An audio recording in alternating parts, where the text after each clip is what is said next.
This is how I add a border to my neck scarf. To start off, I'm going to take the color I want the border in, and I'm going to do a slip knot.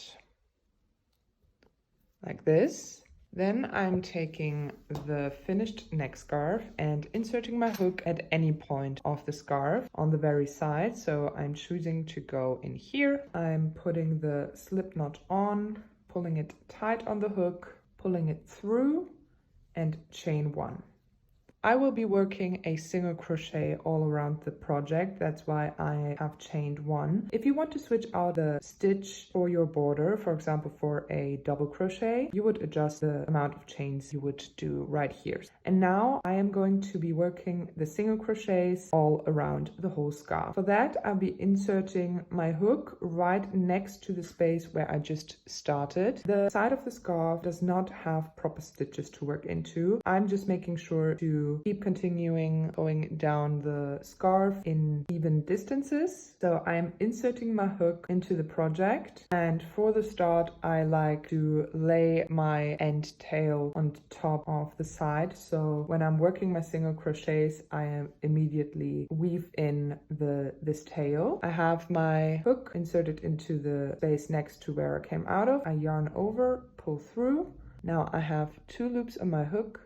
I yarn over, pull through both of them. So that's a single crochet. Going next to where the last stitch was, inserting my hook, yarning over, pulling through, the tail lays on top, yarn over, pull through 2. And that is what I'm going to do for the whole scarf.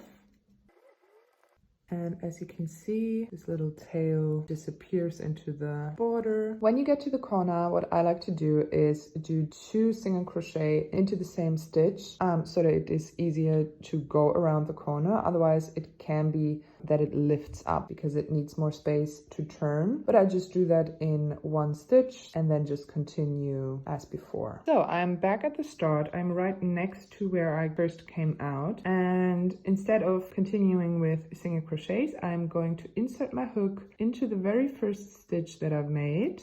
So like this. I'm yarning over, pulling that through.